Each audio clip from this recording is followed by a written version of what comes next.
That's very close, isn't it? Morning, y'all. Prizes to be won all this year. Find one of these and you can win some mega prizes. Busy day, got editing, and I'm gonna have a game of tennis that I haven't played for a few weeks now and I've been missing it. There is thy milk. On the after school, non-uniform day, we can wear whatever we want. What shoes would someone wear on such a day, do you reckon? Do they light up by any... fancy. So yesterday's question, why is golf not as popular as it used to be? I think I've done this one before, someone pointed it out actually, which I probably have. It is like the why are we on earth golf question, isn't it? What's the meaning of life one? I think so much of it is to do with finances for people, as in I don't think golf is too expensive, and I do, like it is expensive, but you can do it for much cheaper as well. I just think with credit not as available as it used to be, people are being more careful with what they do with their leisure time, to be honest. Oh, I've got coffee on my top. It takes too long. Well, it doesn't take any longer than it used to take though, does it? Yes, but men have more involvement with their families these days. Yeah, well, I would agree with that. Mrs. Parkfield is saying because men aren't as rubbish anymore and they actually have more kind of involvement with their families, it takes too long in the sense that because they're now not just like going off and being with the boys this weekend as much. Thank you, Mrs. C. So today's question, as we're talking about cost, how much should, let's say, a driver be? Obviously, drivers have gone into that high price bracket again. Got to remember, I remember Callaways coming out when I was younger, 20 years old, 18 years old, were like £400. So how much is fair for a golf club to be? Because I see lots of people in the comments mentioning that the equipment is too expensive.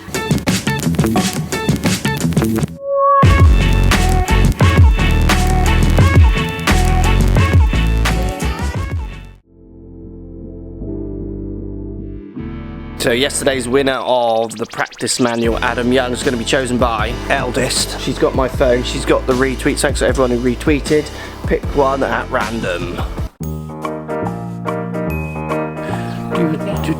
Got one, she's got one to collect them. Right, she has chosen Dave Thompson. Hello Dave Thompson, I will message you now. Thank you for retweeting, thanks for watching, and you have won Adam Young's practice manual. Thanks Eldest. Right, today's swing, they're both the same person, left and right here. He says his natural shot is to lose it to the right. So you can see this orange ball here going straight to the right. And what we can see from 2D images is it looks relatively struck. And we're going to definitely talk about this image here where I can still see the head of the club here but can't see his hands. We need to change that relationship. But I just want to show you this swing on the right as well. I'm going to take it through to impact. And what we're going to see here is the ball starting low left, and we can definitely see this one is a strike-based issue. So we're going to talk a little bit about maybe the relationship between the head and the hands on the way through. We're going to talk about strike also today. If you want to win today's practice manual by Adam Young, best golf book out there at the moment, all you need to do is go to my Facebook page, Mark Crossfield. I've pinned a post to the top of my timeline. All you need to do is like it, share it, and like the page, and one of those people will win tomorrow's practice manual from Adam Young. Discharging the bike up a little bit, let's go to tennis. Classic.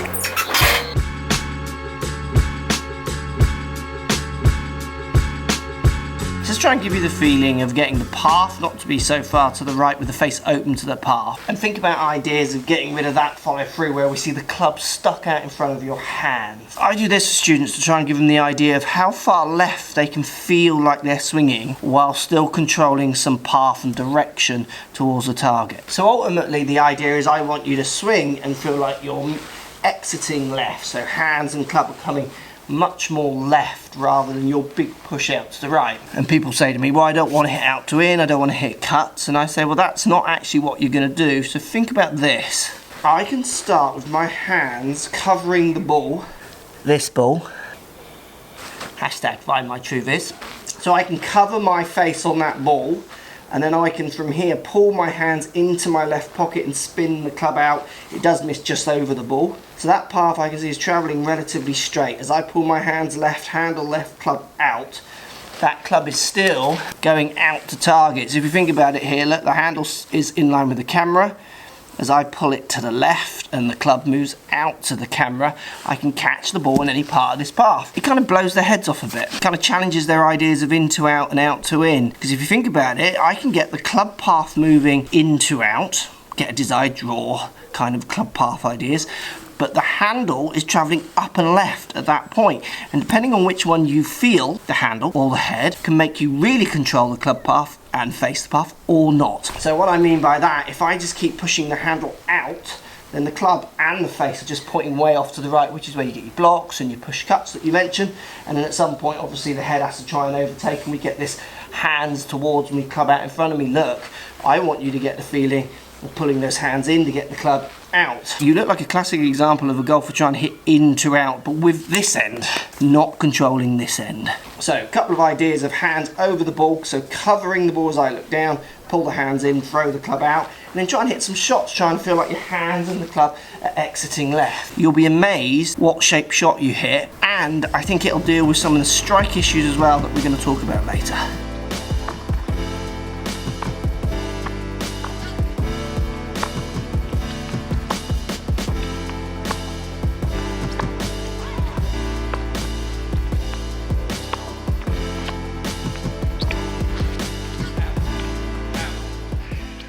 Let's answer your questions. Hey Brian, just a couple of things. Just wanted to thank you and Coach Hockey, because really you two guys are really like a huge inspiration and a reason why I love golf so much.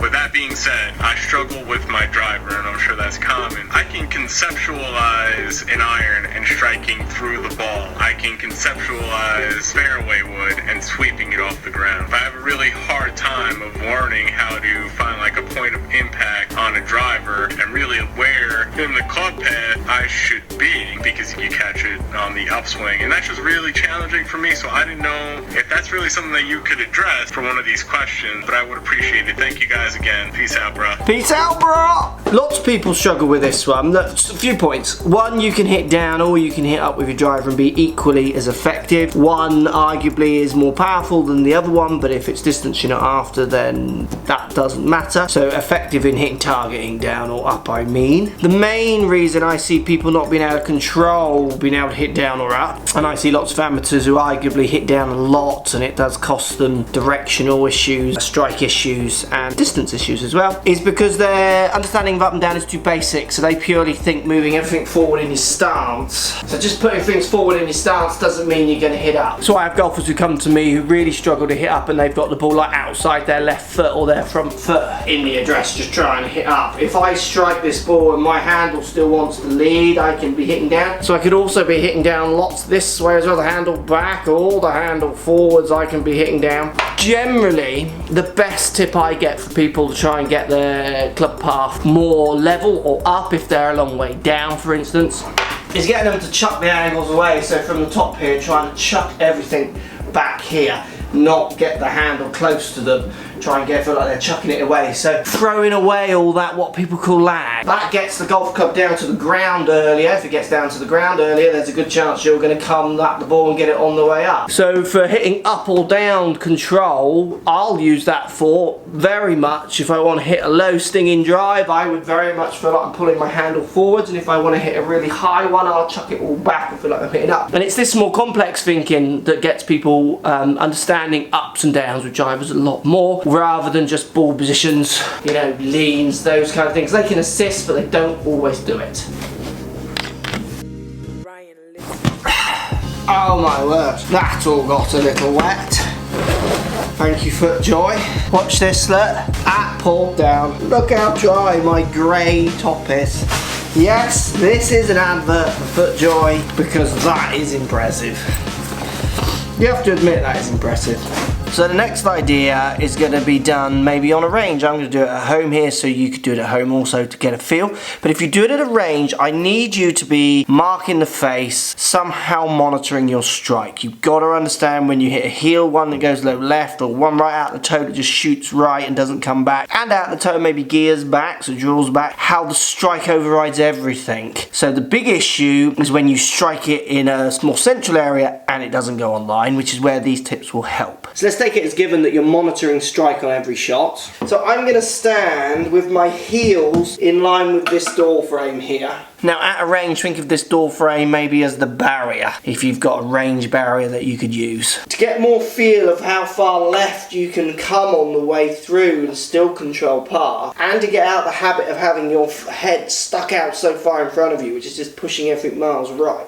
I am this far away from the barrier, so back from the barrier, heels in line with the barrier. And what I'm going to do is just make a few follow-throughs where my hands and the club and then the face, hopefully somewhere near toe end up to the sky, so not too much this way, not too much this way, all lines up on that follow through. So you get a feeling of rotating my body, get a feeling of getting that club shaft along this straight line, still trying to feel like my right shoulder's lower than my left and that my body is rotating. I'm going to do a few demo follow throughs before I then step into the bay and hit a shot. This is a great way to get a feeling of how far left things can go on the follow through and still have that path pushing towards target. And with all my students, I stress them to try and do it the wrong way as well, to get a feeling of the rights and wrongs. Always shows me that they understand what we're trying to fix. So you're going to be more here. So hands usually quite high and the club's still stuffed out in front of you as you try and push handle out to the right before coming back. We want that handle coming more left. Path will be neutralised. Head hopefully will catch up with handle a bit more. Rather than being stuck out in front of you so much, that face will line up a little bit more with the path which isn't as far right, and the blocks will disappear. And never forget though, for you, which is why I showed the two swings, this has to work around some strike monitoring, otherwise it's pot luck to know if you fixed it or not.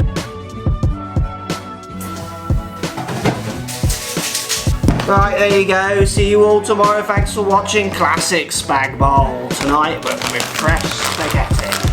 Remember, head over to Facebook if you want to win Adam Young practice manual. Just like, share, and like the page and the post pinned to the top of my page. More swings tomorrow, more questions answered tomorrow. Hit that comment section up down there with what is the right price to pay for a driver. Also remember to thumbs up the video and hit that subscribe button down there. I'm going to see you all tomorrow. Do you like my new apron? That's very close, isn't it? Hello? What are you doing that close to your phone? I did have a reason for phoning. Oh, I've got a reason. It's a good reason for phoning.